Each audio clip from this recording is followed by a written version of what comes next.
శ్రీకాకుళం జిల్లాలో రైతుల సమస్యలు మరింత తీవ్రమవుతున్నాయని కూటమి ప్రభుత్వం రైతాంగాన్ని పూర్తిగా నిర్లక్ష్యం చేస్తోందని వైసీపీ నేత చింతాడ రవికుమార్ ఆరోపించారు. బుధవారం విలేకరుల సమావేశంలో మాట్లాడుతూ ఆయన, వ్యవసాయం దేశానికి ఉపాధి ఇస్తుందని కానీ ప్రస్తుత ప్రభుత్వం రైతులకు కావాల్సిన ఎరువులు, యూరియా సక్రమంగా అందక ఇబ్బందులు పడుతున్నారని ఆయన అన్నారు. గతంలో రైతులకు భరోసా ఇచ్చింది వైసీపీ ప్రభుత్వమని కానీ ఇప్పుడు ఎరువులు బ్లాక్ మార్కెట్లోకి వెళ్తున్నాయని, టీడీపీ నాయకులు దొంగల్లా వ్యవహరిస్తున్నారని మండిపడ్డారు. రైతుల హక్కుల కోసం, ఎరువుల కోసం తమ పోరాటం కొనసాగుతుందని రవికుమార్ స్పష్టం చేశారు. ఈ కార్యక్రమంలో దుంపలు శ్యామలరావు, బొడ్డేపల్లి రమేష్, కార్యకర్తలు, కౌన్సిలర్లు పాల్గొన్నారు.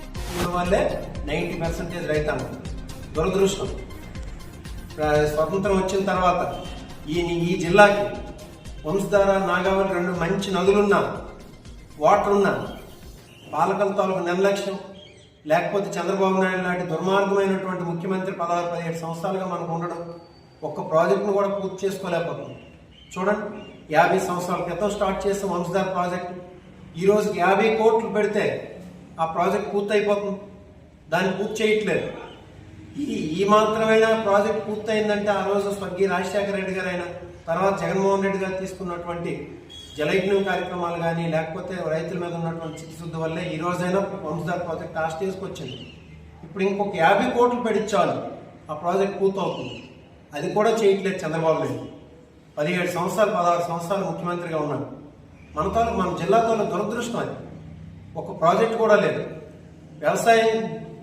వ్యవసాయం కోసం ఆధారపడిన ఎంప్లాయ్మెంట్ ఎక్కువ మన జిల్లాలో వ్యవసాయం ద్వారా వచ్చిన అందరూ చిన్న సన్నకారు రైతులైనా కనీసం ఒక ప్రాజెక్ట్ కూడా నిర్మించిన పరిస్థితి ఈరోజు మన జిల్లాకు ఉంది. రైతు భరోసా అందించి రైతులకు అన్ని రకాల సౌకర్యాలు కల్పించాలని చెప్పేసి రైతు భరోసా కేంద్రాలు ప్రతి గ్రామంలో ఏర్పాటు చేసి, ఇంకా మీరు చూడండి, ఇన్సూరెన్స్ పంట వచ్చేటప్పుడు కూడా, ఫలసాయం వచ్చేటప్పుడు కూడా అంత సాయం అనేది పంటలు పోయేటప్పుడు వచ్చేది జగన్మోహన్ రెడ్డి గారి టైంలో.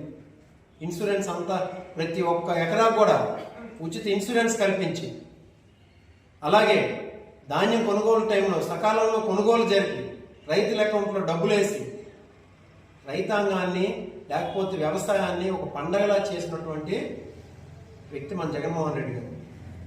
ఈరోజు వ్యవసాయదారులు అంటేనే ఒక విత్తనాలు సరిగ్గా అందించడం లేదు, ఎరువు అందించడం లేదు. రేపు ఇంకా ధాన్యం కొనుగోలు టైంలో ఇంకెన్ని ఇబ్బందులు పెడతారో చూడాలి. వ్యవసాయం దండగన్నటువంటి వ్యక్తి చంద్రబాబు నాయుడు.